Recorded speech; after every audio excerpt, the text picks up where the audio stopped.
Distinguished guests, ladies and gentlemen, good afternoon. I'm Zhang Wei, Deputy Secretary General of CCG, Center for China and Globalization. It's my great pleasure to welcome you all to the 18th CCG VIP Luncheon to focus on the 15th five-year plan and the new opportunities for global development, technological innovation, green transition, and industry cooperation. First of all, let me welcome Director of Media and Public Relations of CCG, Ms. Luo Yan, to introduce our distinguished guests. Welcome. Distinguished guests, ladies and gentlemen, good afternoon. I would like to extend a special welcome to our esteemed guests. We are honored to have diplomatic representatives from 31 countries, including 17 ambassadors, with us today. We have invited the ambassador of Argentina, the ambassador of Austria, the ambassador of Belgium, the ambassador of Cyprus, the ambassador of Iceland, the ambassador of India, the ambassador of Indonesia, the ambassador of Italy, the ambassador of Latvia, the ambassador of Luxembourg, the ambassador of Mexico, the ambassador of Nepal, the ambassador of Norway, the ambassador of Pakistan, the ambassador of Portugal, the ambassador of Romania, and the ambassador of Turkey to join us today. In addition, diplomatic representatives from the Embassy of Brazil, Embassy of Canada, Embassy of Croatia, Embassy of Estonia, EU delegation, Embassy of Finland, Embassy of Germany, Embassy of Hungary, Embassy of Iceland, Embassy of Japan, Embassy of Malaysia, Embassy of Malta, Embassy of Netherlands, and Embassy of Vietnam are also participating in our events. We are also honored to welcome the representatives from the SCO, UNFPA, and UN Women China office to join us today. Moreover, we are honored to be joined by a distinguished panel of the expert Gavin Ray, Associate Professor of the Kuzminski University in Warsaw, Poland.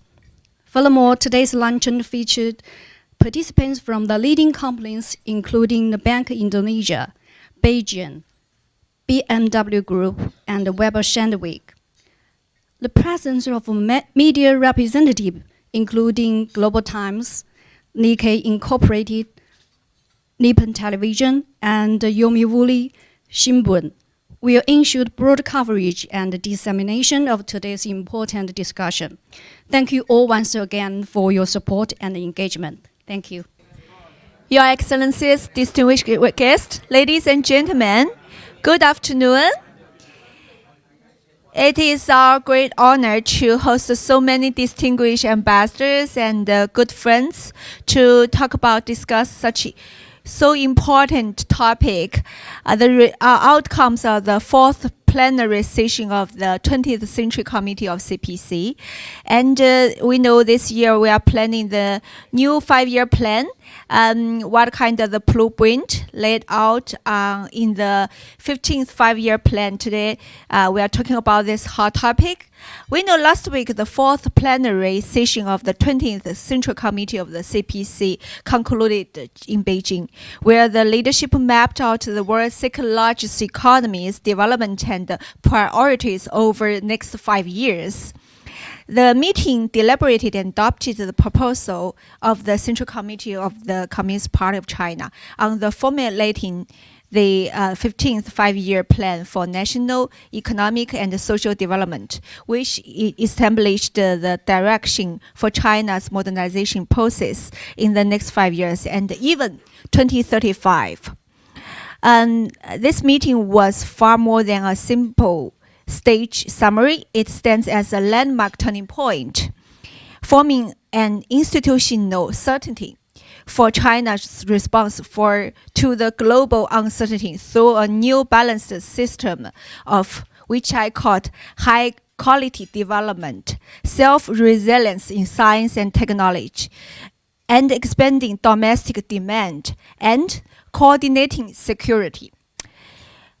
For 7 decades, China's 5-year plan have been a major driver for its progress, and their uniqueness lies in combining strategic vision and measurable targets, creating a roadmap for investment, industry policy, and social priorities. As outlined in the meeting communique, China will build a modernized industry system and reinforce the foundations of a real economy, achieve greater self-resilience and strength in science and technology, steer the development of a new quality productive forces, and build a robust domestic market. Today, we are so privileged to have such distinguished assembly of minds here. We have invited 3 distinguished experts on those fronts. Later, we would like to invite them to deliver their speeches, everyone with about 50 minutes. After that part, we move to the part many people are very interested in as a Q&A. We would like to engage everyone, have the very fluent and interesting conversation in English. First of all, let me introduce our distinguished first speaker. He is Mr. Liu Baocheng. Professor Liu Baocheng is the professor of Department of Marketing.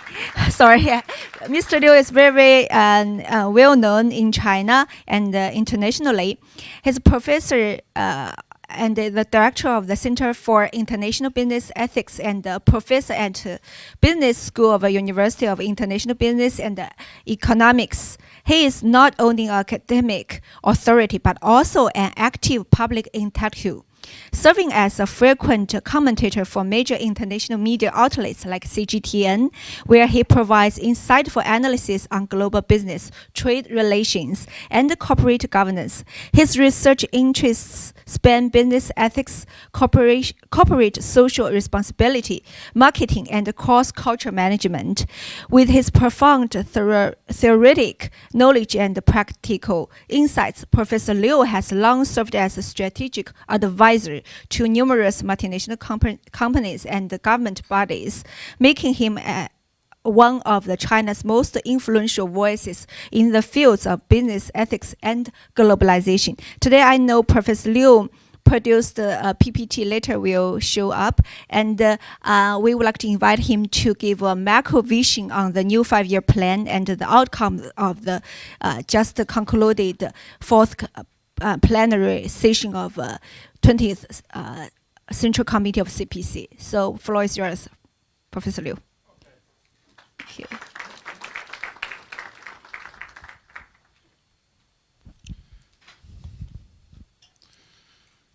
I'm not that famous as compared to your boss, Professor Wang Huiyao.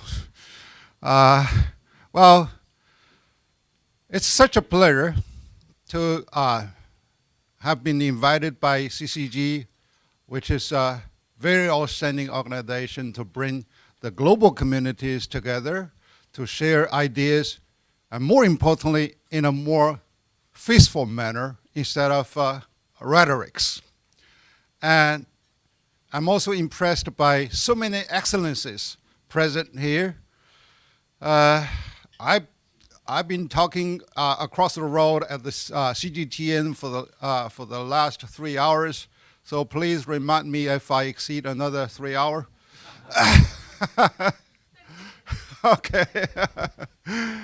Yeah. So I think I'm more or less in a position to talk about the next 5-year plan because I was the one who presided over critical assessment of the 14th 5-year plan and contributed 1 chapter to the next 5-year plan.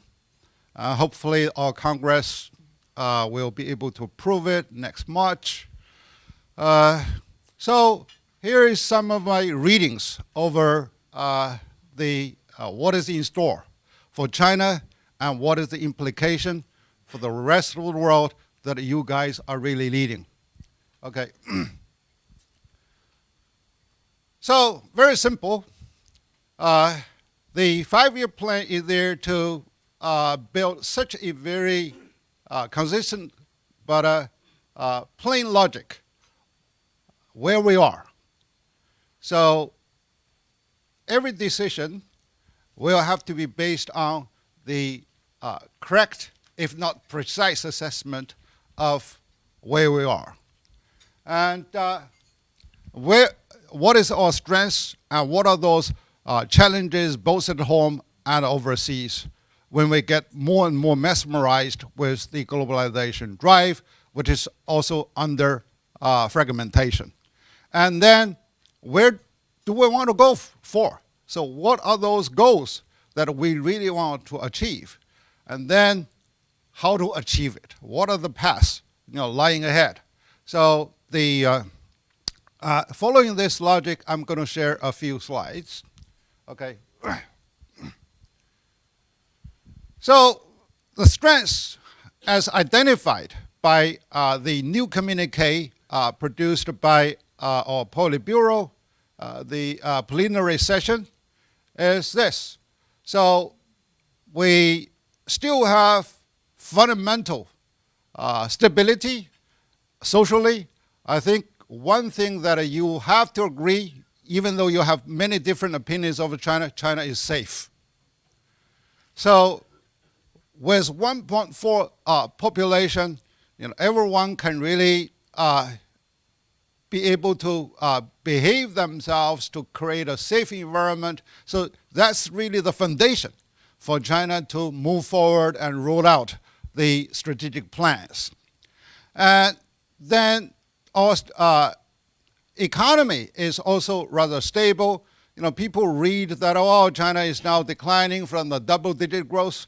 But think of that when you really build on a second floor, that's 100% growth. But now you build the economy on top of the 20th floor. Of course, percentage-wise, it's going to decline. But still, to maintain even across the next 5 years, the around 5% growth rate is already impressive enough. So the prediction by IMF most recently yesterday released that 4.8%. So between 4.5 to 5.5 is already very reasonable, and that is also there to be able to ensure that we are going to fulfill our centennial goals by 2049. And then the economic advantage is not only in terms of the speed of growth, but rather the integrated industrial clusters we are forming. So through my investigation, if you really build a motorcycle plant in Yangtze River Delta area or in the Pearl Delta area, within 1 week, within a radius of 50 miles, you get almost everything. And then if you do it in some other neighboring countries, you still need to have to source from China many parts and also expertise. So this is the stress. And also when the government is promoting more of regional integration, by linking Beijing, Hebei province, and Shenzhen, Tianjin, and also building the Yangtze River Delta integration, the Pearl River integration with Hong Kong, Macau, etc. So that's really something that supports such a strong growth of the Chinese industrial cluster. And then we also bring up in stages from the special economic zones to high-tech zones, now to freight trade zones. So this is a gradual upgradation that we are engaged. So that's our advantage. And the large potential, China's savings rate, most recently, is still 54%. So people have money in their pockets, but how that's going to be unleashed with the variety, with the quality of products. So that's something that for business society really to think about it. It's not really the government how to push them, but how businesses can really bring about the value in exchange for the pocket of Chinese households. And then in terms of advantage, we now are getting more and more confident about the Chinese socialist construct because every nation is engaged in two things: growth and distribution. So right now we see more and more polarization. And even now the disruptive technologies or the fourth industrial revolution will create more divide.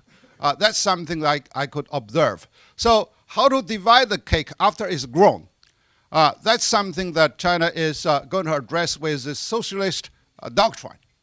And so the fact that President Xi has brought,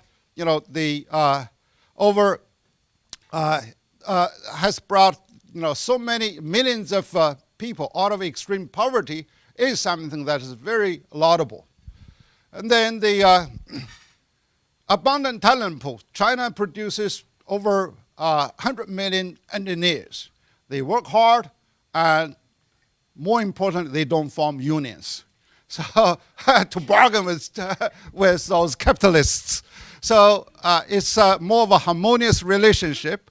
And then there are also still the 300 million migrating workers who leave their home and work on assembly lines in the coastal area and dealing with more of the services. So this is something of still a demographic dividend that China can really cash in on. But of course, we are going to provide a better social welfare and also to set up the and gradually increase the minimum wage requirement. Then the challenge is, of course, Donald Trump has just departed from Asia after his whirlwind trip, and now I think the dust is almost settled, at least for the next 1 year. And now the protectionism is going on, and it's also driven by stronger nationalism and populism. So, but still, President Xi, I've been reading his speech in the IPAC for this morning. It is time that for us to really gather our concerted efforts to defend multilateralism and go for minilateralism, but the basic notion of the division of labor, the boost the efficiency, and then continue to formulate global exchange, and then to have a shared prosperity is something that cannot really be severed and ignored. Then the domestically, we are also going for uphill transition because people are more or less past dependent. So if I succeed with the low-end manufacturing by extracting more of the sweat from the workers, why should I change? So this is something that we need to retool their people's mentality, and also to create a sort of environment in which people can really go for the upgrading their technology, upgrading their management, and also expand their vision for global marketplace. And this is not really an easy job, but it's very promising. Something that is not really mentioned in the next 5-year plan, which I really wanted to talk about, is the red tape. There is growing bureaucracy, and there are so many smart graduates from top universities, but they have inadequate touch with the real world reality, and they are very quick in building red tapes, different policies, etc. So I think they need to be educated, and they also need to be dialogued with, with the real concerns and reality. And so they are smart enough. And then the consumption, despite of the Chinese big push to unleash the consumption power, people are still very cautious for two issues. One is the job security issue. The other is a social welfare network that can really, give them a matrix in case they fall with their job or with their family crisis. So that's something that can really help them to unleash. Demographic, the imbalance is something that's rather critical. Now we have nearly 300 million senior people, and that's both an opportunity and also a drag on the economy, particularly on our pension fund. So you guys, young guys, will have to work for us for our pension. So they present opportunities because for high-end service, for building senior homes, and all the Medicare equipments, the technologies will also be highly needed. So, and I think one thing that we are very proud, even though Chinese people per capita income is only 1/4 of the United States, our life expectancy has already beaten the U.S. people. So that's also a very interesting one to observe. Okay. Our goal is really built on a ladder. So we first go for the 2035 with the prospect that was already set forth during the previous 5-year plan, and then we also build on the second tier, which is the centennial goal. The second centennial goal to build a moderately prosperous society, and then to shift it into a fully strong, modernized socialist nation. And then, when people are asking me about how to interpret Xi Jinping's China dream, so he has 2 dreams, which is really interrelated. One is the Chinese rejuvenization, which people can compare it with the mega, but in a different approach, though. And the other is to continue to contribute to the shared prosperity for humanity, very visibly through his Belt and Road program, and now with the 4 initiatives that you guys have really read about. Okay, last slide. Well, I see that as a rule for any good governance, which to strengthen the governance is really the first paragraph of the 20th resolution from the Communist Party. And then the next 5-year plan will be able to put it more into practice. So to have clearly identified property rights, and then to build a equal status, identity for different players. For example, now in China we have 3 types of market players: SOEs, state-owned firms, private firms, and foreign firms. And even for foreign firms, we have now 1.24 million foreign companies resting in China. So I strongly proposed that we need to put them into one group in the next 5-year plan as how to create a sort of enabling environment for them to do business in a more transparent and more cost-efficient way. So how our regulation and standards can really give them a better predictability in making decisions. And then only when you really treat everybody equal, every player equal, you can really have fair competition. You can't just say, okay, I gave certain companies with more subsidies, with more of a franchise, and then leaving the rest to survive on their own. And then to have the rule of law. So China is now shifting more from a policy-driven approach more to a law-driven approach. So this is important in giving more of directions and the predictability, not only for the business people, but also for local governments. And then to promote the entrepreneurship and also the contract spirit, we will not really be able to give the misdirections as how we can really move forward with a dramatic shift of policies. So that's something we want to do. And then let's do the government. So, okay. one thing that people often ignore and take it for granted is that the next 5-year plan made it clear the economic construction is still at the core of China.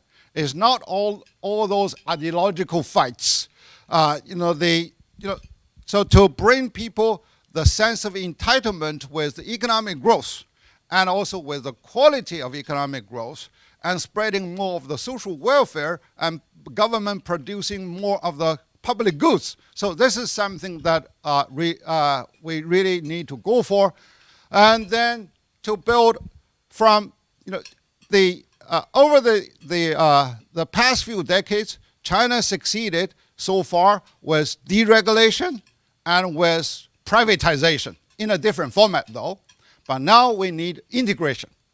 So we need to integrate education, research, development, the manufacture and commercialization in a more of an industrial system. So therefore, the new buzzword is really to build the industrial ecosystem for this for the next 5-year plan. And then for green transformation, we are not only committed to with a clear timeline over carbon peaking and carbon neutrality, and most recently, China is also committed with the self-determined reduction over carbon emission. So they call it the NDC. And then there has been a lot of debates over, China wanted to have the effective government and efficient market. But what is the demarcation line over government role and market role? So I was seeing that, okay, let's do a positive list for the government. So you just identify what you want to do, otherwise you cannot really step beyond the boundary. So as long as the market can function, government can take a rest, okay? And then in the end, it's really the institutional opening. So we used to have open door policy. Now the President Xi promoted the institutional opening, which means that we're going to benchmark the high level of global norms. It's not only the WTO, but also we benchmark with CPTPP, which we have been seeking membership, and also to benchmark DEPA, the Digital Economic Partnership for digital efficiency and digital collaboration, etc. And with that, we can absorb all the wonderful things so that we are able to adapt to the Chinese particular environment, and then we want to work more with the rest of the world. And the unified marketplace is also on the top agenda of the next 5-year plan. So to build a unified marketplace is really to harmonize all different rules and regulations at the local level in order to be better prepared to work with the rest of the world instead of building a China market fortress. So I think, okay, now I reached the 3 hours. So thank you. Thank you very much. Okay.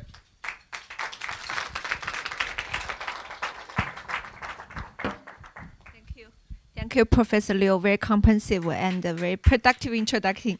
Yeah, and thank you for giving us a very big picture about the new 5-year plan. And I think the most important you mentioned is still keep the economic as our economic development at the core of China's development. A lot of private sectors and international community members ask me the question: what is the core spirit of this new 5-year plan? I think you already answered at the last slide. Without further more, I would like to invite another very distinguished professor, Professor Huang Yanhua. I guess later Professor Huang will interpret more about how to build the modernized industrial system. Actually, just now, Professor Liu already mentioned that we combine the talent, education, technology, and science, and development, everything integrated together to build up the modernize the industrial system. So how to do that? How to reinforce that kind of things to build up the real economy, strengthen the economy? I think later Professor Huang will answer that. I would like to introduce a little bit about Professor Huang as well. Professor Huang Yanhua is the Deputy Dean, a doctorate supervisor, and a distinguished Wu Yuzhang Chair Professor, the highest academic honor at university, at the School of Applied Economics, Renmin University of China. He holds the PhD in economics from the University of Hong Kong, and is a recipient of a prestigious national level talent award.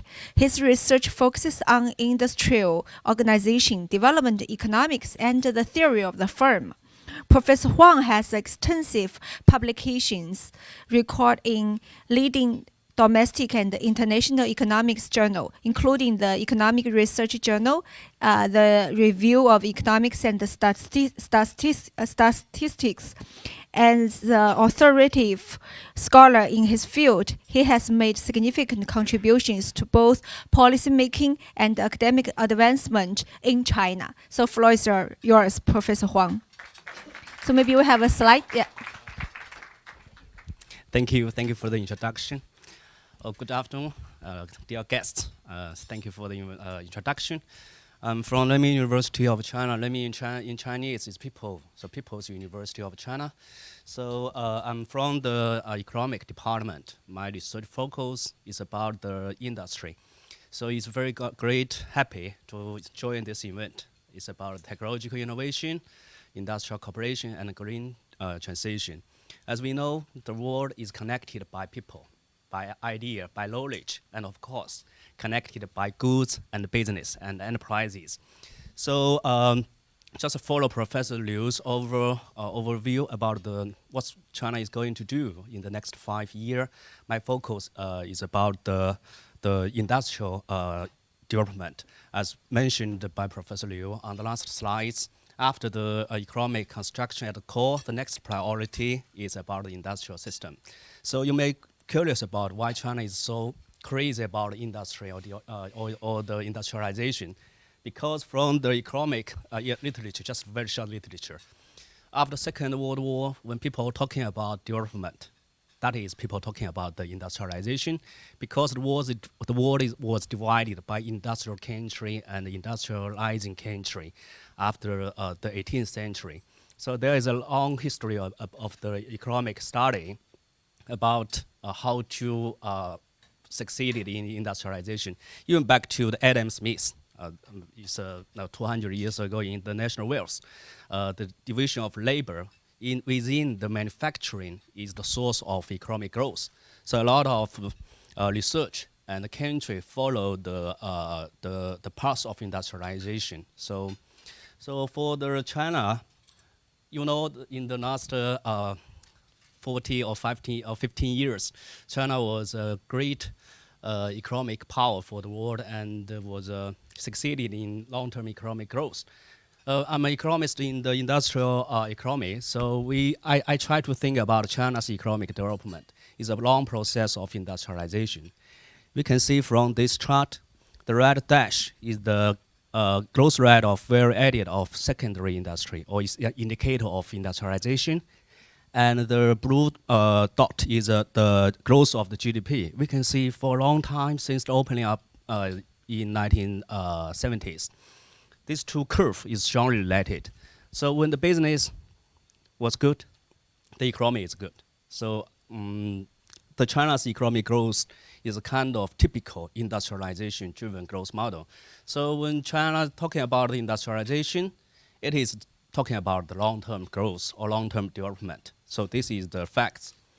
Let's take a look about the world's industrial economy back to the 1970s. This is the regional share of manufacturing in the world. We can see back to 1970, the United States was the biggest industrial economy since the end of 19th century. But since 2010, China was the biggest one, overpassed the United States. This is the first in the history for 100 years. United States lost the first place of industrial economy since the 19th century. And now I will show the latest data. And we can see the regional share of manufacturing for other European regions, for example, the SSA and Latin America. We can see they are also doing good in economic development, growth or industrialization, but the share of this region in the world was stagnated. That means they are not growing so as fast as some of the European countries like China. This is the regional share of manufacturing employment, and we can see the United States, there are a lot of industrial workers, blue collars, back to 1970s, but now decreased very fast. And China is the biggest employer of manufacturing workers in the world, contributing about 20% of manufacturing employment.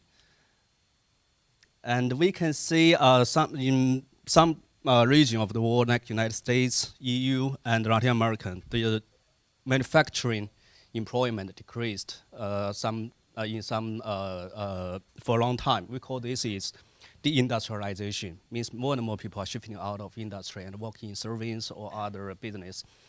There are also some Latin American countries that are also experiencing deindustrialization, but they are also still in the process of developing. We call this kind of deindustrialization premature deindustrialization. So this is the overview of the world's industrialization. And China, of course, has been the world factory for 20 years at least, especially after joining the WTO in 2001. And I will give you a brief introduction about the achievements of the industrial growth in the last 5 years, that is the 14th five-year plan. We can see China is the biggest industrial economy since 2010, and in the last 5 years, and of course in the last 15 years, China was still the biggest economy and keep on growing. In the last 5 years, we can see the China's industrial economy, the growth of especially the growth of manufacturing keep on growing. China was the biggest, and now still keep on growing. Now the share of the Chinese industrial economy in the world is 30%. We can back to 2010 is 20%, but now is 13%. And the size of the Chinese industrial economy is the sum of the United States, Germany, and Japan. So it's keep on growing. Keep on growing as well as upgrading. We can see the high-tech industry in China. The growth rate in the last 5 years is more than 5%. It's equivalent to GDP. So as the GDP grows and the high-tech industry keep on growth, and the growth rate of equipment manufacturing or the core of the real economy and the high-tech industry keep on even faster than GDP growth. And the innovation-driven, we can see a lot of resources and the talents was allocated in innovation. We can see the R&D intensity is 1.6%. It's getting close to the OECD level. And we can see a lot of innovation institutions and centers was built up to boost the business innovation as a public goods. And we can see China is moving towards high-end, smart, and competitiveness. We can see the 5G network is an indicator of digitalization, and China's digital 5G base station is about 6% of the world's in total. And we can see a lot of emerging technologies coming up every year. Some of the breakthroughs was the first in China, and some of the breakthroughs was the first to our human. For example, exploring the moon, China is doing a lot of the first for the whole world. And we can see the industrial competitiveness or the global leadership, the new 3 trillion. We can see the production, sales, and global market just come up in very short time. The EV cars, the PV, and the battery, the China's market share is expanding very fast. And sustainability. So it used to be the manufacturing it means dirty, means pollution, and we can see after the a lot of environmental regulations. The consumptions in energy, water, and non-fossil fuels in industry keep on decreasing and will keep on decreasing further in the next 5 years. So this is the we call this achievements of the industry in the last 5 years.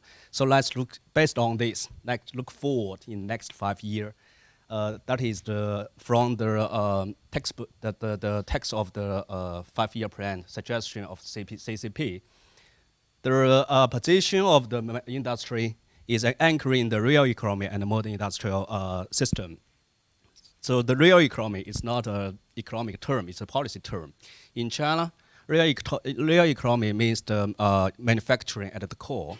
That means the real estate, the finance, that is not the real economy. They should develop based on they are supporting real economy. Otherwise, there may be some regulations on real estate or financial sector. Only if the real estate and the financial system they are supporting for real economy, they will be encouraged. So this is the a key message. I will give you a very short briefing about what's China going to do in the next 5 years in industry. The first is is about upgrading traditional industry, because traditional industry is very, very important to stabilizing the economy, and especially important for creating enough jobs and opportunities for people to find their job, to have their income. But the industry, they need to be upgraded. Otherwise, there will be a lot of competition and frictions from the global market. So here are some of the direction of upgrading of the traditional industry. I think some of you may be focused on orderly relocation of the key industry within China. Some people are talking about the overcapacity of Chinese manufacturing. Why China still keep on a lot of production within China? They should be shifting out. We can see here that is the key industry should be relocated from the east part of China to middle or west of China, and some of low end or that is low productive manufacturing, they will be keep on shifting to other developing countries, for example, Asian countries or other, for example, countries maybe in African countries.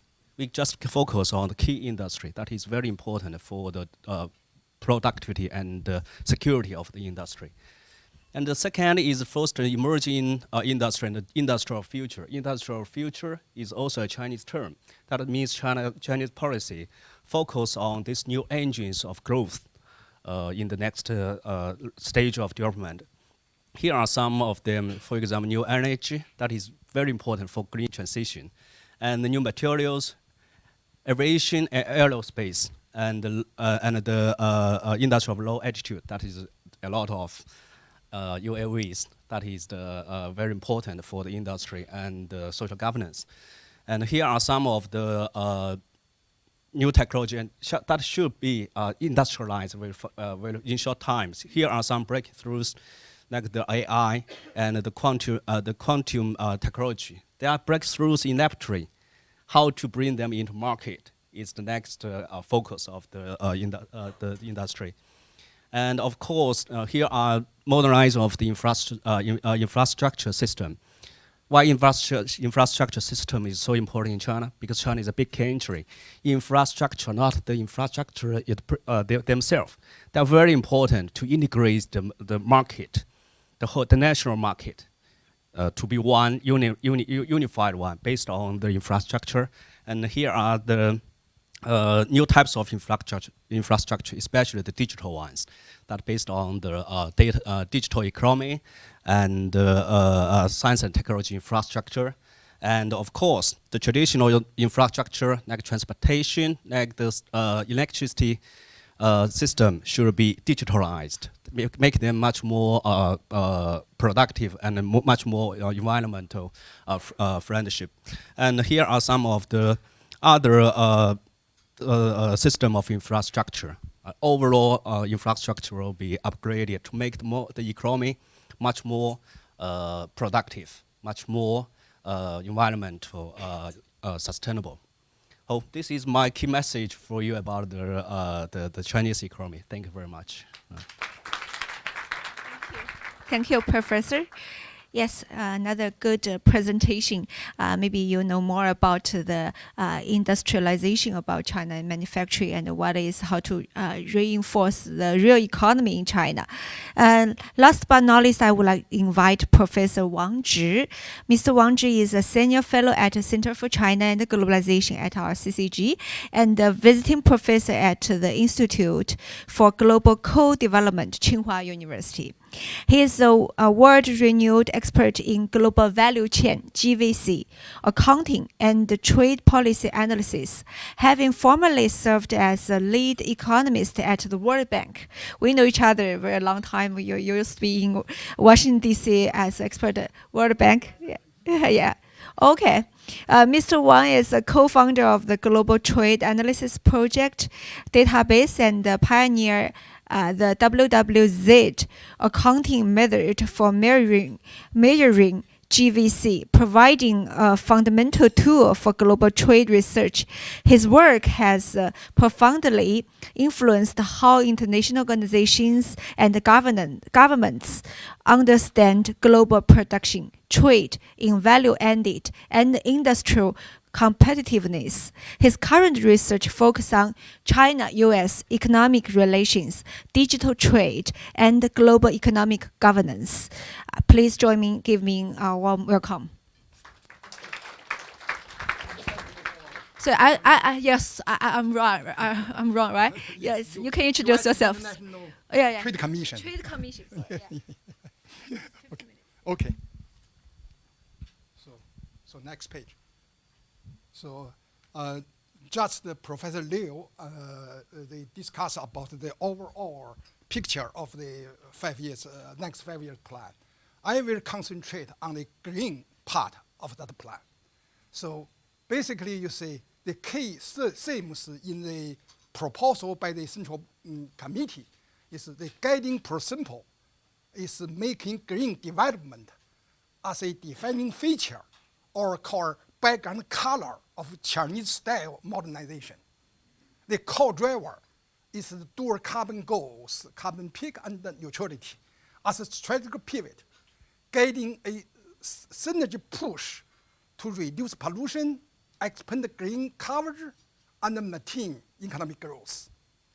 The energy foundation is building a new clean energy system, a strategic shift, a modern energy infrastructure that is secure, efficient, and clean, fundamentally transforming how energy is produced and consumed. That's the goal. The economic engine is expanding green manufacturing and green trade. In the same time, developing green finance to support this transition. Then have a social shift, fostering green, low-carbon lifestyle and consumptions. The global version, promoting high-quality, by-and-road corporations, aiming to turn China's green transition into a global opportunity for shared development and climate action. That's basically the main themes. That's the blueprint. But how to implement concretely through concrete financial, economic, and trade step. So that's the CCG as a thinking tank. We have to thinking ahead. So that I have very deep discussion with Hui Yao and Miao Lu in London.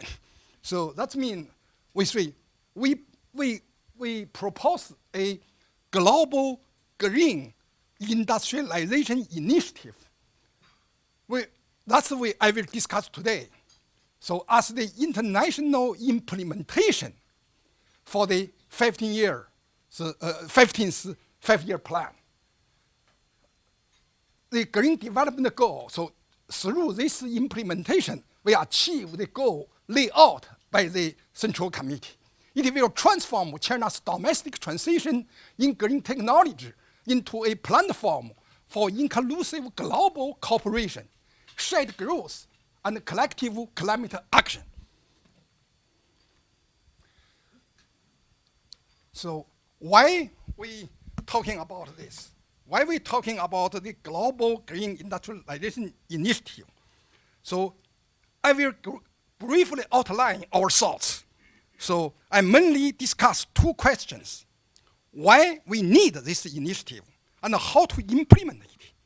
We will mention the concern of the West, the market potential of the Global South, and China's green energy capability, and how we can achieve global win-win results through green corporations. So you see, the green low carbon development is the shared interest for all humanity in facing the challenge of global warming. So for Europe is advancing its climate agenda with 90% emission reduction targeted by 2040. Its Clean Industrial Deal aims to decarbonize manufacturing with a major push for renewable energies and 100 gigawatt capacity annually, and issue the renewable account for at least 42.5% of total energy consumption by 2020.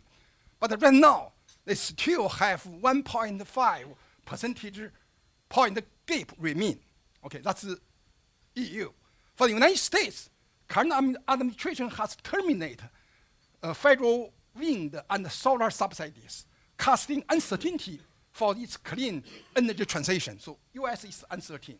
For the Global South, face dual challenge of achieving growth while reducing emission. They need to explore through a new green industrialization pathway powered by renewable energy. So China at the Global Climate Summit, President Xi reaffirmed China's commitment to cut economic-wide net greenhouse gas emission by 72% below the peak level by 2035. This year, by that year, the non-physical fuel are expected to account for over 30% of total energy consumption, and the installed wind and solar capacity will be more than 6 times than the 2020 level. That's mean it's a shared goal for all human community. Then we say we need for this initiative, we will take all parties' concerns into account. So the West have legitimate concerns and anxiety in West. You say, for example, the employment, the green transition risk, displacing workers in major traditional industry like automobile, steel, chemical, and oil industries. This sector remain major source of employment. So that's the US and Europe is worried about the second China shock. So that we think that concern is legitimate. This is their pillar of their employment. If China's cheap EV come to those markets, so they're afraid that they destroy their employment base. That is a legitimate concern, okay? Another concern is competitiveness. Many worries the stringent environmental regulation in the West could raise the production cost, so undermining their global market position of domestic manufacture. So this is a real thing. It's really the EU have more strict regulation on environment than many countries in the South. So this related legitimate concern should be carefully considered in the design of global green industrial policies. That's the West. For the South, Global South, they have right of development. The developing countries have a legitimate rights. They said, you say, you polluted in the past. Right now, we are developed. We have to have the rights to develop. But you say, because this, they may fail to the trip, okay? The physical field trip, a traditional path will lock them into high climate risk and costly future adjustment. But right now, they have a green alternative with adequate support. They might adopt a low-cost, sustainable green industrialization model. It's a new model right now is emerging in China. You see, China, we have the experience, pollution first, clean later, okay? This experience is incur very heavy environmental and public health cost, underscore the need to embed sustainability from the beginning of the development. So I remember in the year 1999, I bring my daughter, that's only 13 years, go back to Beijing. When we just out of the plant, oh, my daughter say, oh, what is this? Because it's very dark, dust. Okay, it's very, he feel it's very hard to breathe in. So that's, China had to pay very high cost. Okay, that's it. But right now, you see, the Beijing's the air is much clean than 20 years ago. You see, because China's persistent investment lead to technology breakthrough and mass production in solar, wind, and batteries, driven down the cost. So right now have a new model. This experience prove that green, low carbon development and economic growth are complementary and be pursued systematically. Okay, so we say next. You see, this is the cost. You see, in 20, 30 years ago, green technology is a luxury. Because that time is too expensive for developing country to go the path as the West. But currently you see, because China's heavily investment and persistent for over 40 years, you will see the cost, okay? You see, the solar cost, the solar energy, the wind, the hydropower, you see, China is only in the hydropower part is higher than EU, the per unit cost. So in all the other renewable energy, China is much, much lower than the world average. So that's mean right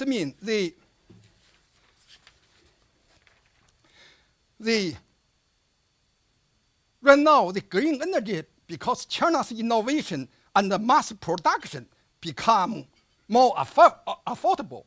China having achieved global leadership in wind, solar, and energy storage technology, now holds both the technological and the cost advantage necessity to help the global South country bypass the fossil fuel stage and build a modern industrial system powered by clean energy.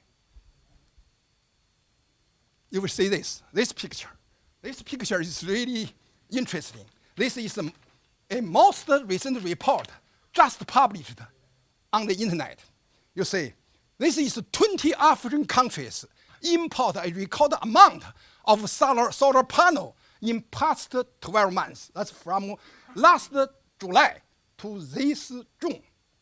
12 months. You see, they give you see, that's it's a very deep increase. It's broke out. It's broke out.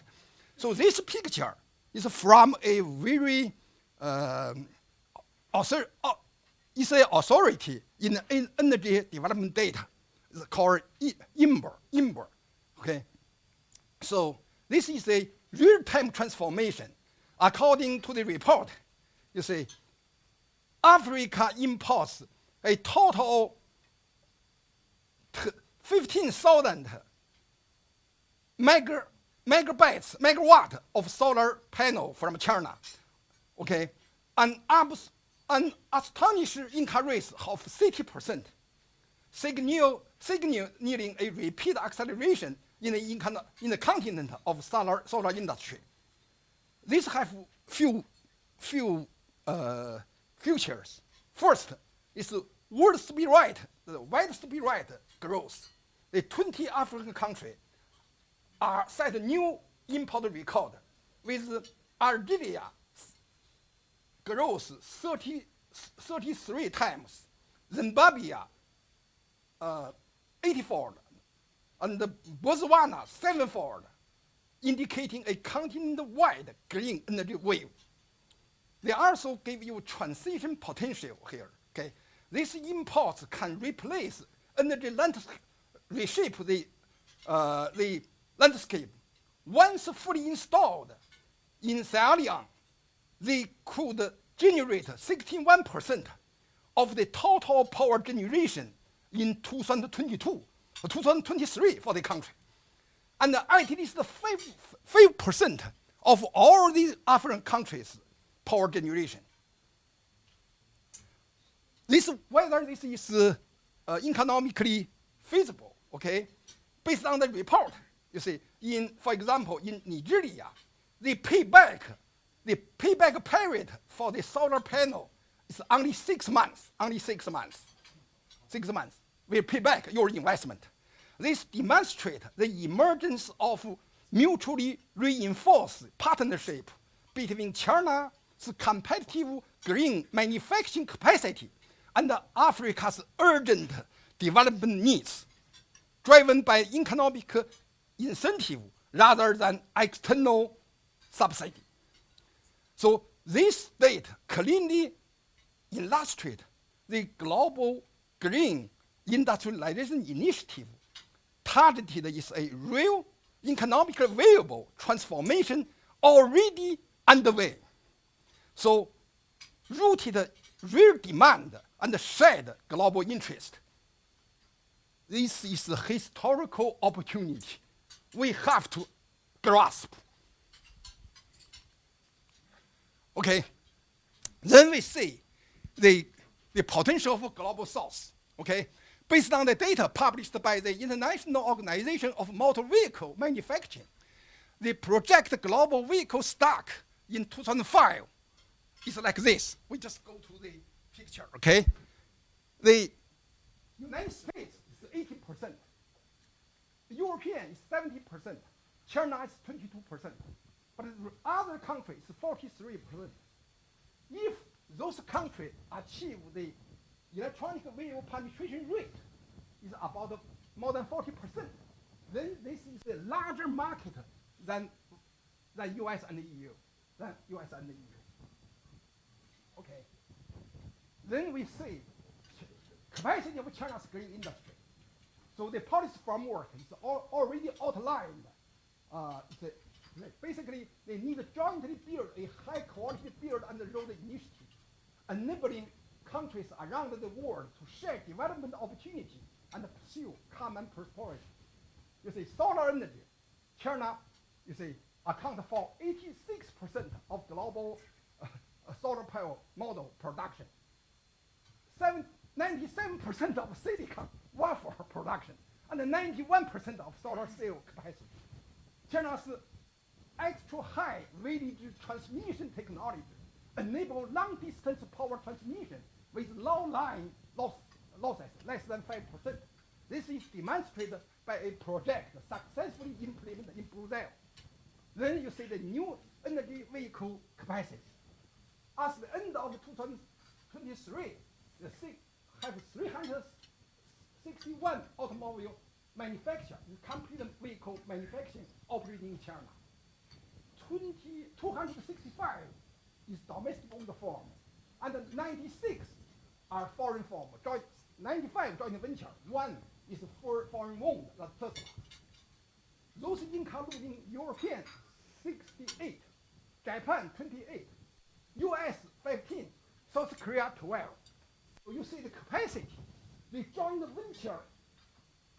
You see, some Western observers talking about the overcapacity of Chinese EV production, but you see the distribution. It's about 45% is joint venture. That's the foreign company come to China. When China try to industrialization, they using the market in exchange for Western technology. Okay. So I talk in necessity of the green industrialization.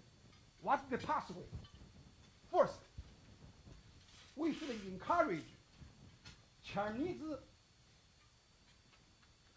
green firms to investment in EU and the US market to reduce the benefit is reduce trade balance, okay? Trade balance. If you only export, you see, in the 2024, China export is around 54% is complete vehicle export. The other is parts and components. Okay, so encourage Chinese firm invest in local manufacture plant for green technology, including new energy vehicles, solar model, and energy storage equipment in US and European market. In European market, okay. This directly create local job and strengthen regional supply chain. We suggest the West should adopting a market for technology joint venture model. China's proven market for technology approach from the internal combustion vehicle area offer a strategic blueprint. You see, in 2000, at that time, China's automobile industry very backward. So they introduced joint ventures using the market exchange for advanced technology from the West. It's quite a success. So today's EV success for China, one important factor is because last 30 years, this joint venture is training Chinese workers, the human capital accumulation for the management know-how for how to build a car. So that's Chinese people learn from the West. So right now is a time for European and the US leverage their market access to acquire China's advanced green technology. By establishing localized production and joint ventures, advanced Chinese green technology can be integrated into existing industrial base in European and the US.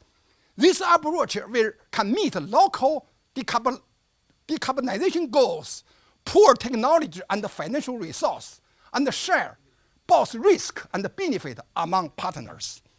This actually has three very tangible benefits for the West. The first one is introduction of advanced green manufacturing capacity and high quality jobs in the West. The more resilient and cost competitive green supply chain and accelerate progress towards energy transition and emission reduction target.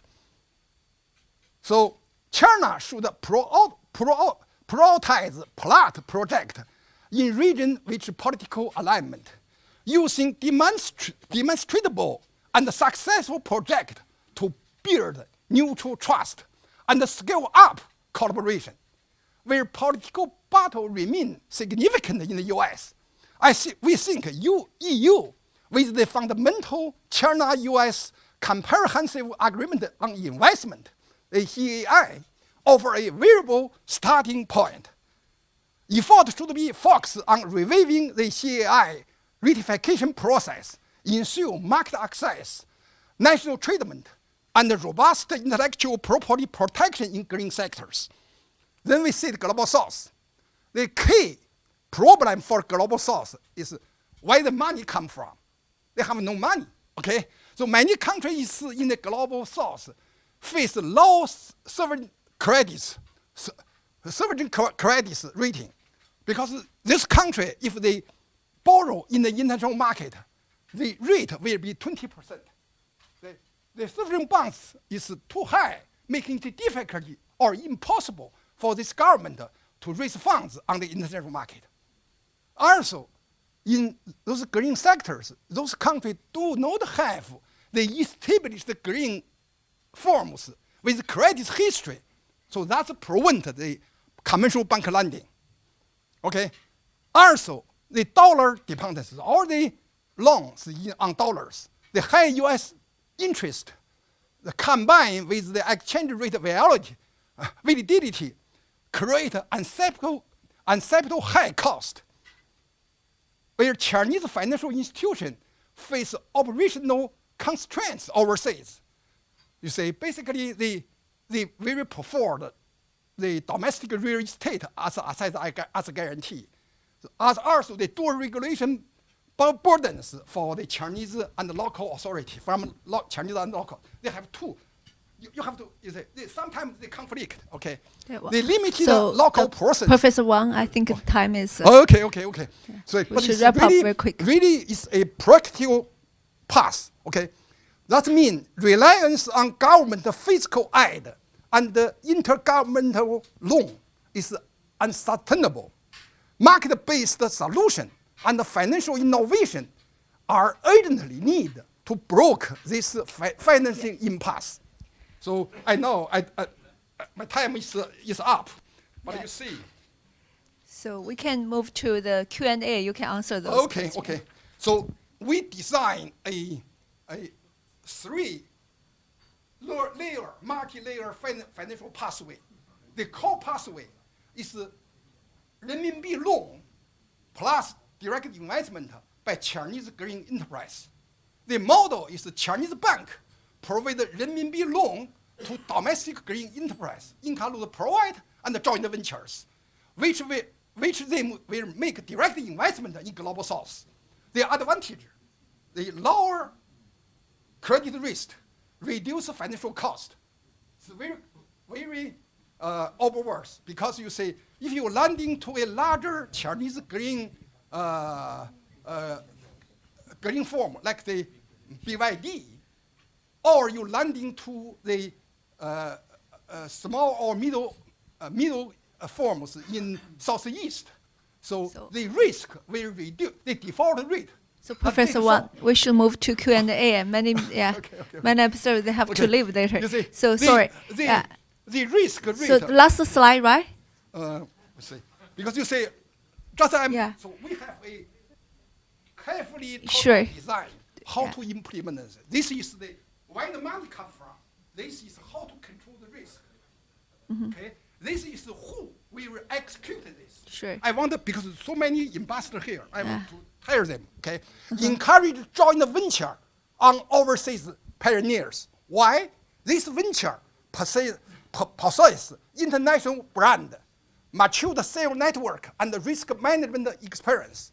Years of cooperation with Chinese enterprise in China have built a solid foundation of experience and mutual trust. Facing market share decline and profit decline pressure in China because their EV is not so competitive with Chinese EV makers. And also, you say, their IC car still very competitive, but in the EV, I will tell you some story when I really say I go to. Okay, Professor Wang, 30 seconds. Okay. Okay. My time is up. Okay. This is how to implement. Who implement? Then how we can build a triple tail win-win cooperation model. That's what we have suggestions here. Okay. Then finally, okay, the synergy mechanism linking finance, industry, and policy together. That's we can establish a new division of labor system characterized by Chinese green power technology, unified global standard, expanded global south manufacturing, worldwide sales, and global service. Create a new paradigm of south-south and north-south cooperation for green industrialization, achieving mutual benefit for a triple win outcome for China, for the West, and for the global south. Thank you. Yeah, thank you. Thank you, Professor Wang. You are so passionate and professional on this field. Later, I can share your PPT if you agree with that. I can share with everybody about your pathway. It's a comprehensive pathway. So we move to Q&A part. I think many ambassadors and our international committee members are interested in this part. So any question to our three speakers? So. Okay, Ambassador from Luxembourg. There's microphone. And this one. That one first. Then you. Okay. Thank you. Thank you very much for organizing this interesting event. Thank you for the three very insightful presentations. in the interest of time, I would limit myself to the last one, to the one of Professor Wang. And I would start by already inviting you, because you didn't have the opportunity here. I will organize an event, a breakfast event or whatever. We will find a solution to discuss some of those issues in further detail, if you agree. Particularly the one on finance, obviously, given where I'm coming from. But maybe a more general question now to you. What would you, we have all seen the tremendous developments of China in green technologies, and also what you explained so well in your slides, what the effects that is showing now also in the global south, in helping the global south not only to more access to energy, but also to decarbonize. But then when we look at China's announced NDCs to reduce its carbon emissions between 7 and 10% by 2035, many observers were kind of, well, China has the habit of setting not too ambitious goals and then trying to overachieve, as we have seen with the peak carbon as well. But how would you see that? What would you tell those observers who say that in order to reach the 2 degrees, given that China is the largest emitter, the 2 degrees limit, that China would have to reduce at least 20%, and for the 1.5, at least 30% of its emissions, and it had the means to do so by further accelerating. And linked to that, I also see some first comments about the 15th five-year plan. Some commentators who say that the ambitions of China regarding green development and developing of green technologies don't seem to be that high anymore as they used to be. How would you respond to these, given that the green sector now, last year, has taken 10% of GDP, of China's GDP? Thank you very much. Okay, thank you. Maybe we can collect more questions, then you answer. You can prepare Professor Wang, then maybe another 2 professors also can prepare a little bit. So, yeah, Ambassador from Iceland, later Ambassador from Indonesia. Thank you very much, Dr. Miao, and thank you again for bringing us here for useful presentations. I have a question for Professor Liu and Professor Huang. The emphasis put on industrial ecosystem, new industrial ecosystem in the 5-year plan. 2 questions about it. Could you elaborate a bit about it more? What's the difference in that concept from your industrial policy up to date? And secondly, and that's maybe not a very favorable question, aren't you worried that is going to call for more criticism of China of subsidized overproduction? Thank you. Okay, maybe from Indonesia, Ambassador. Let me stand up then. First of all, thank you, Mabel, for inviting me and all of the colleagues here. I have 2 questions. Number 1, to the first 2 professors. Because concentrate more on economic, and then how to distribute equally the cake. Is there any intention as well to distribute the cake to the regional cooperation? That's number 1. Number 2, professors, it looks nice on paper and presentation. I've been doing this, and it's difficult to do it in the implementation because, you know, we are doing I travel a lot to meet all of those industries, and mostly the idea is to sell the product, not to have a collaboration or investment. That is my impression. So your presentation is nice on paper only. Thank you. Thank you. So just 3, the first round. Maybe you can have another round. So maybe first from you, Professor, then you 2 of you can prepare for it. Luxembourg. Okay. I just have We 8 can countries. answer briefly, okay. I just have traveled from Luxembourg. Yes, last month. Okay, last month. Okay, your 2 questions. The first question, because China is a larger country, they have competing interest groups, especially the traditional industries. So the central government is very careful. They don't want to set up a higher goal, but it's fail to achieve. Make them looking no good. So that's the reason. But actually, you say, I think that's related to your second point. That is the misreading. If you see the Central Committee's proposal for the 15th five plan, they said the green is a background color of Chinese style modernization. Okay, so that's they will promote not only in the industry because they concentrated in industry development in the past, but right now they gradually move to the whole society. They encourage people have a healthy lifestyle than trying to reduce the energy consumption. So I think from my reading, okay, the Central Committee is very resolute in reduce the carbon dioxide, achieve the two carbon goals. It's no problem. If possible, they will try to accelerate. But another thing is that have to be compromise between the West and China, because China really have a very big capacity of production. But this production, if only in Chinese market, is because you say global South is really need this kind of knowledge. So the global have a much larger market. That is far from enough. We should produce more, but need jointly. Because you say, I talking with the deputy director of OECD, Agriculture and Trade, because we are when I'm working in the USITC. He told me, so we cannot allow just one producer produce 90%, so much things, that's the worried.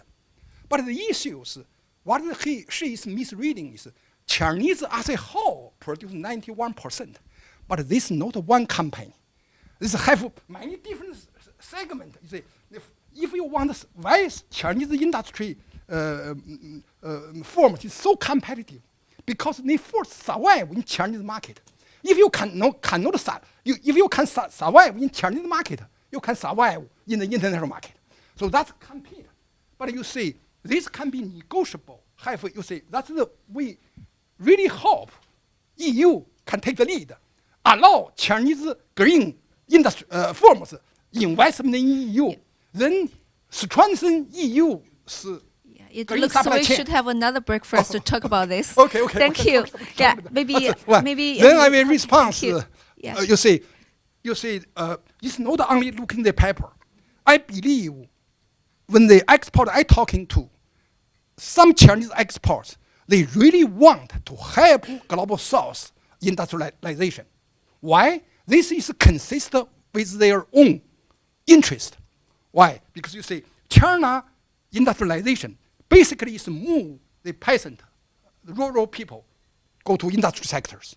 That's dramatically double their productivity and the income. That's create a market. You see, because if you think you see the Marshall Plan after the World War II, the U.S. have a larger manufacture capacity after the war end because during the war they make plan, they make tanks, they make warship. But how their capacity, they have a Marshall Plan, help Japan and East Europe, West Europe to rebuild. But actually they sell their manufacture capacity to the Japan and the EU market. So the China have the same interest to help South, global South, get industrialized. When the South people have more money, they can afford Chinese equipment, Chinese technology, because it's much cheaper than Western technology. Professor, maybe we can leave some time for those two professors to answer those questions. Yeah, to address some of the issues raised, I think I'm not as optimistic with Professor Wang, because China is now having a buzzword about involution. Involution is the result of redundant capacity. There's no doubt about that. And now we have 159 e-car companies. Many of them will have to continue to die. And the predatory practice over the global marketplace is already being negatively felt. So I think that's something that we need to deal with. But of course, the innovation also, brings about the Darwinism, so that those cars who are not really competitive will be washed out. So that's something my observation, because 5 years ago we had 474 car companies. Now already we have 169. So that's one thing. The other is that the other concern is that how we can really recycle those batteries. So far, I have not really received or have not really access to any type of convincing solutions over those batteries. So I think that the whole world really needs to be watchful about that. But I'm also hopeful that by time, given the time, we are going to have a better solution over all that issue. And then with the Chinese commitment to the carbon peaking, I think you rightly pointed out, there has been a rescinding type of voice with regard to the green commitment, because every country, we have to balance between reasonable level of growth versus the environmental commitments. And China at least deserves some sympathy, if not really appreciation, because we manufacture 34% of the whole world gadgets. So, which means we buy a lot of resources from the world, be it energy, be it iron ore, etc. And also we dump a lot of garbage, which means we are still in a largely a blue worker stage. We eat a lot, we piss a lot, and we do a lot. So therefore, the next stage is how to recalibrate our digestion system, our urination system, so that we can be more cost efficient and energy efficient. There's a large room for us to do that. So definitely, I think the commitment of the NDC, the nationally determined contribution, is really a voluntary one. It's based on deliberate calculation and also with some conservation. So definitely we're going to be able to deliver on that issue. And with regard to the regional disparity issue, I think the biggest problem is the divide between rural area versus the urban area because of the hukou system. I really hate this system because this is something of a opposite. So because people are born with different treatment, and kids in the rural area who have poor education, but they need to get a higher score than those citizens in the urban area to be able to be recruited to my university and other universities. That's totally unfair. So therefore, fortunately, after the alleviation of the extreme poverty, now the rural revitalization program is on the top agenda, so that at least my observation are two positive signs. One is that there are more and more trees in the Chinese countryside, because it used to be that a farmer's household could only have 3 years of control over their land. Of course, they use a lot of fertilizer. They don't grow trees. And now, they can be entitled to 30 years of the control of the land. So therefore, they have longer period of planning. They have and they know how to raise the fertility of the land. So the system is really creating a very positive effect. The other is the introduction of many mechanics and artificial intelligence to help those farmers, so they no longer use the plow to deal with the land or scissors or sickles to deal with the harvesting, etc. So this is really a tremendous move and supported by the connectivity program, because the last mile, from those highways to those villages are already being covered. And I was born in a very small village in Hebei province. And my nephew, who continues to live there, he is so excited that over 5,000 years, for the first time last year, they had access to gas supply. So instead of continue to burn the charcoals and the stalks. So these are really the positive one. But do not expect dramatic changes. So, and that is why we maintain a steady way of changing. So look at how Russia, our Soviet Union has been collapsed because people normally do not have the patience to watch the gradual change and step by step. And that's the way China manages its success. So let's go for it. And you guys are really contributing to communication, collaboration, with China, from all over the world. So let's go for the a better result for the globe and for the humankind. Okay, thank you. Okay, just a short response to the questions before we can have a second round of Q&A. So the first is my response to the industrial ecosystem. So I think the essence of industrial ecosystem is about integration. For example, we focused on production too much in the past, but now we need to integrate the demand side and the supply side, make the market much easier to clean. And the second of the integration, we need to integration the R&D inputs, scientific research with the production. Means the production should be much more integrated of the scientific integrates, as mentioned by Dan. And the third of integration is the integration of the real economy. I mean the factory, and of course the digital infrastructure. More and more, the factory will go to much more smart and intelligent. I think, and of course we have to cooperate the financial sector with the real sector. So bring these integrations together, the industrial ecosystem will be forged up. So it's quite different. We focus on production, focused on the factory only. So this is the first my understanding of the industrial ecosystem. And second is about the overcapacity. As an economist, I'd like to say overcapacity is quite normal for market economy.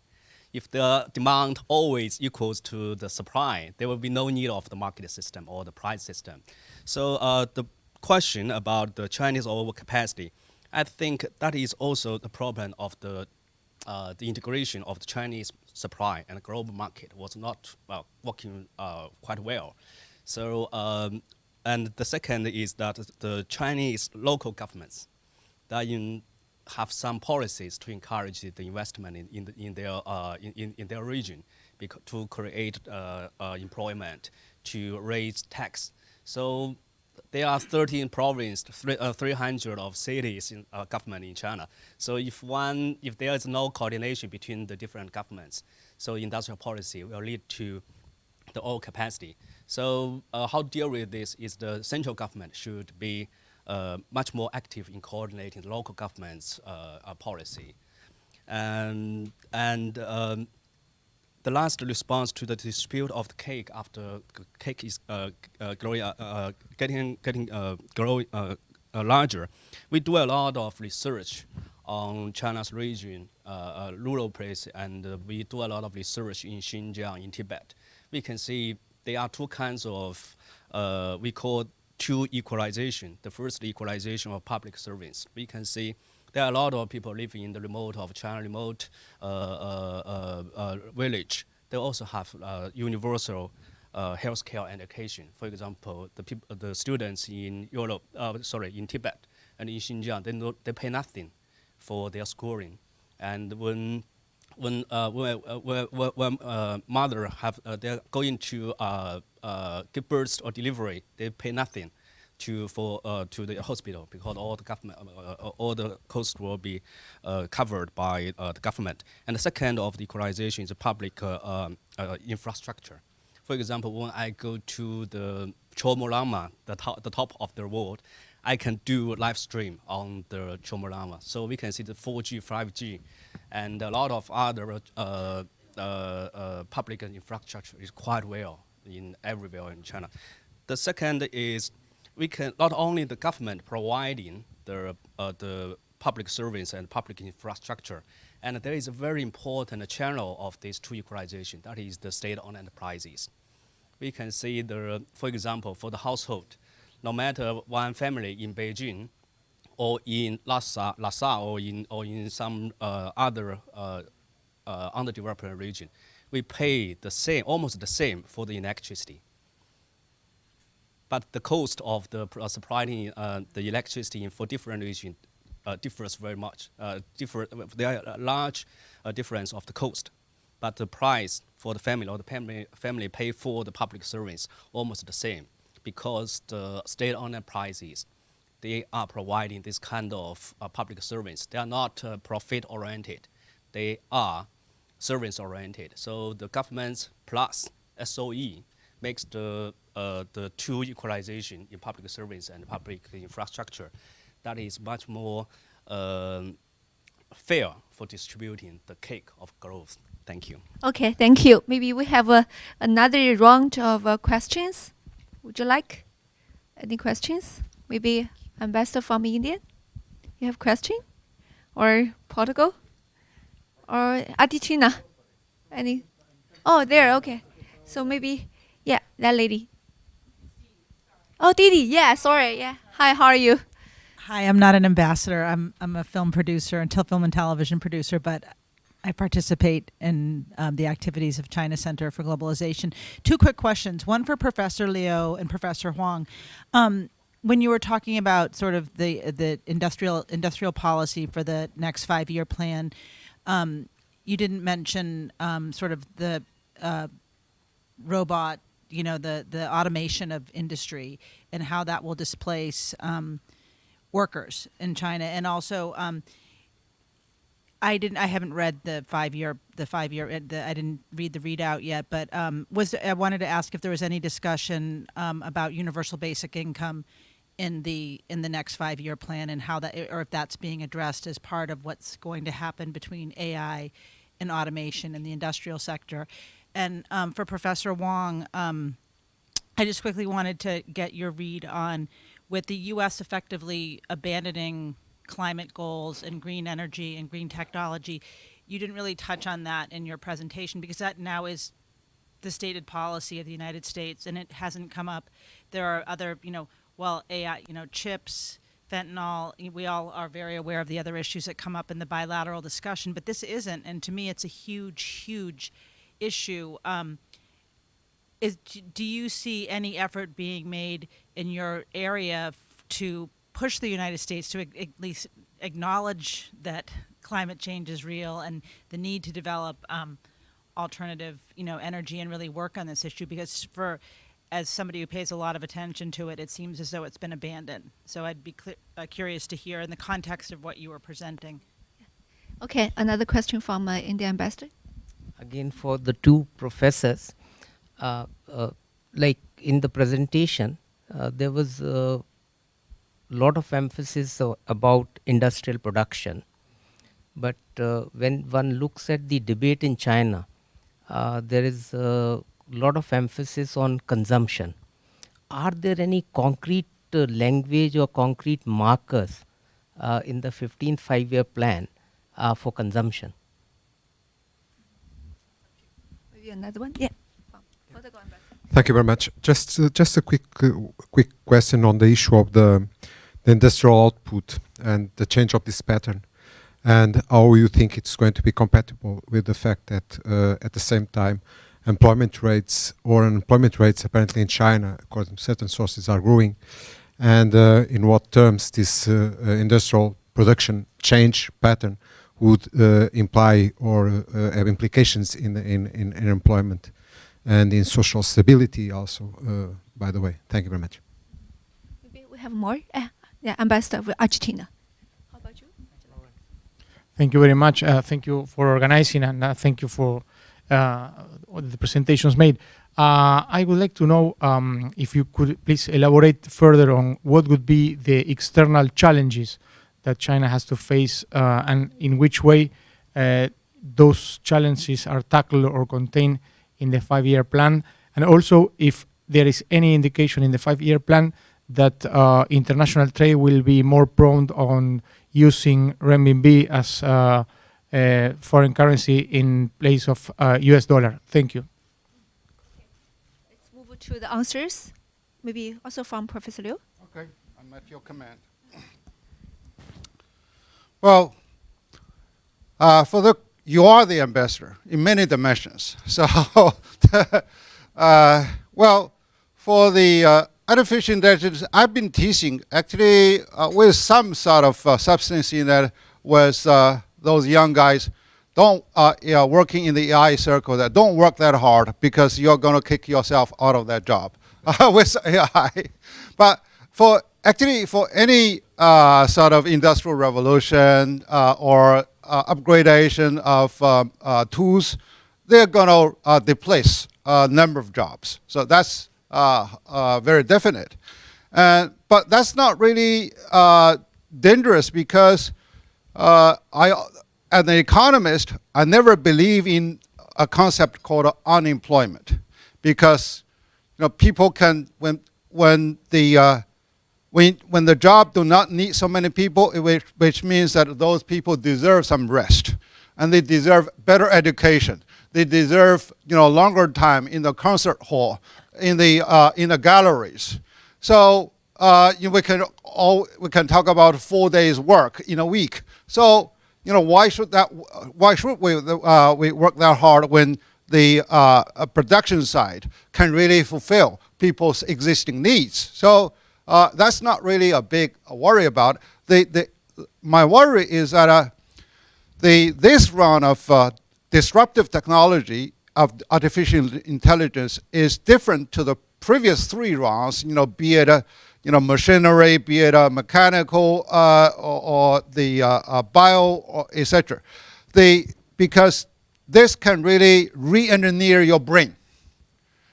And then if some bad guy is sitting on this whole thing, he can really turn out to be a Frankenstein, to manipulate people. So that's why we need really to carefully roll out some of the ethical directions before we rush to the door. Okay, but on the other side, we can really bring about more practical applications.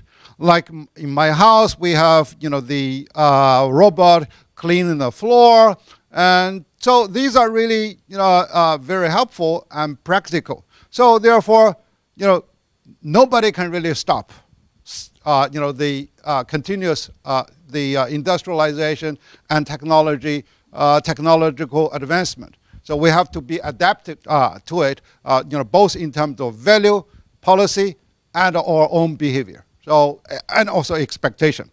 And then as for the consumption, whether we have a consumption index, I think the beauty of the Chinese plan as it evolves is that it turned out to be less stringent on specific metrics or specific data. It's just there to set up a blueprint and maximum a roadmap for different localities, different industries to really to move along a coordinated direction instead of specific figures, because this way, they do not have the incentive to really to be more adaptive to their local environment and local specialities.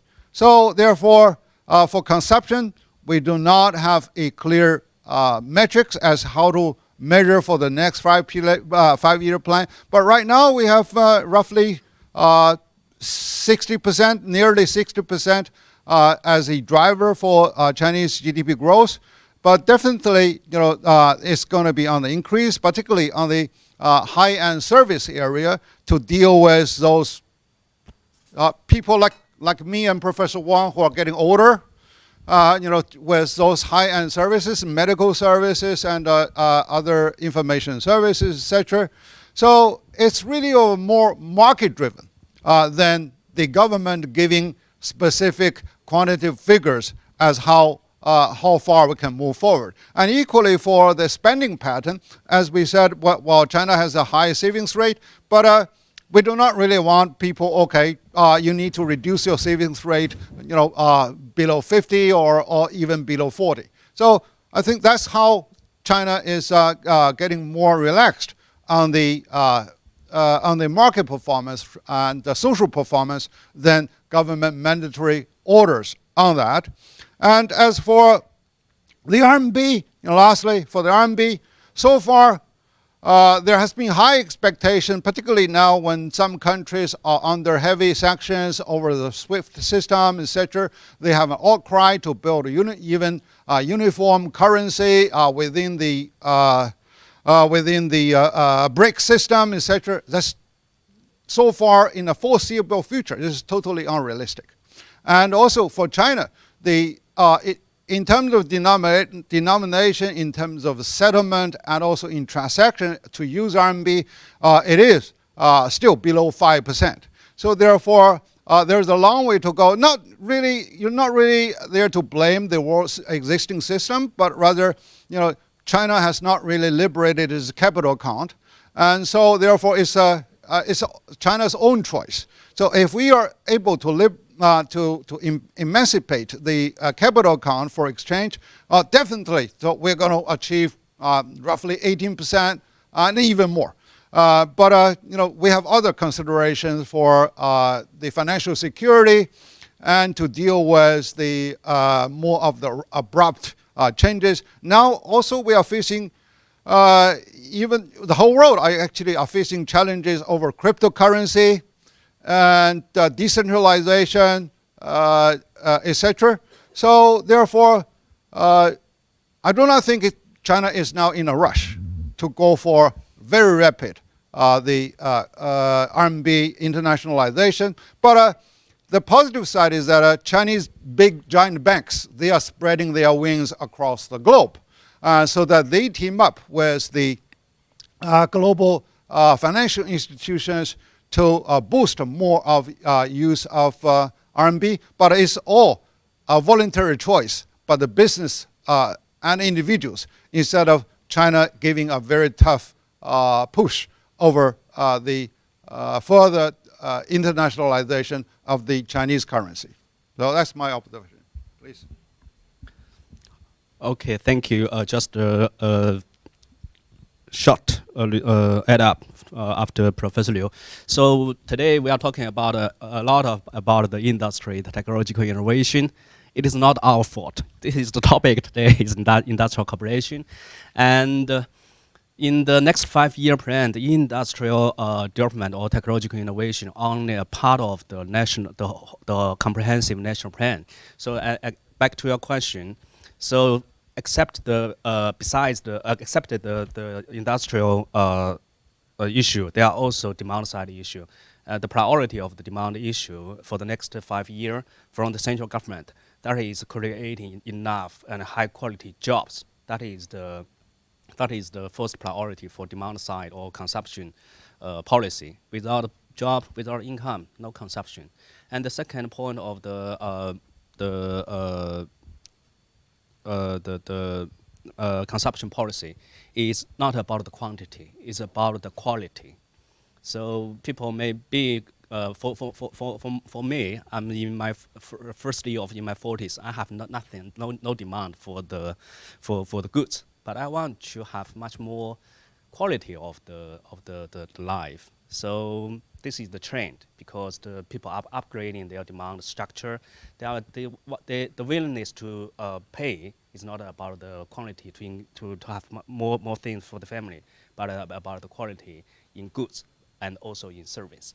So we are also noticed that in the next 5 years, the reform of the vocation system is started to reform, and the people may have much more vocation, more holiday days with salary, or they have much more flexible system for them to enjoy their vocation. Because as comparing to the Western partners, the Chinese people, they have little holiday spends. And we also noticed that in general, about the investment in the last more than 40 years, we invest and focus on materials, on infrastructure. And in this new plan, we noticed that government advocates invest on people. That means they will provide much more opportunities in education, in training system, vocation training system, and other kinds of service that is much more focused on how to make people much more compatible with the progress of the technology.